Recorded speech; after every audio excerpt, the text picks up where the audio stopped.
саламатсыңарбы балдар? Азыр бизде математика сабагы.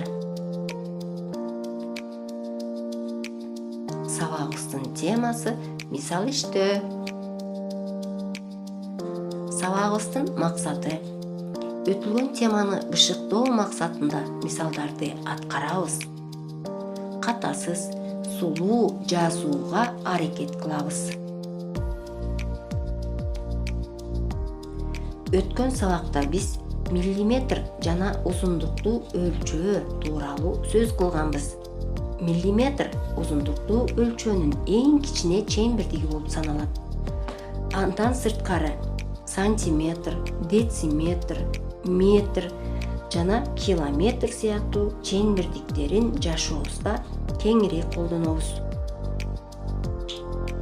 Ал эми узундукту өлчөө үчүн сызгыч жана метр пайдаланабыз.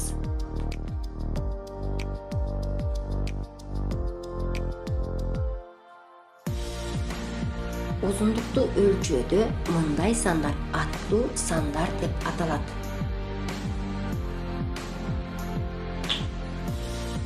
Мисал үчүн 3 сантиметр 4 миллиметр жана 4 сантиметр 3 миллиметр кесиндини салыштыруу үчүн биринчи сандарды майдалап алабыз.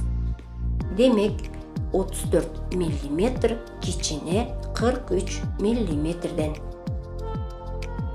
Ал эми азыр мисалдарды аткарсак.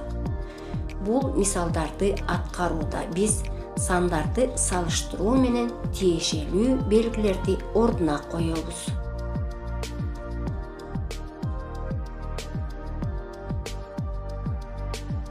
Ал эми кийинки мисалда тик бурчтуктун периметрин керектүү ченөөлөрдү жүргүзүү менен эсептейбиз. Бул мисалдарга кошуп 77 жана 78 мисалдарды иштөө менен эжелерибизге жиберебиз.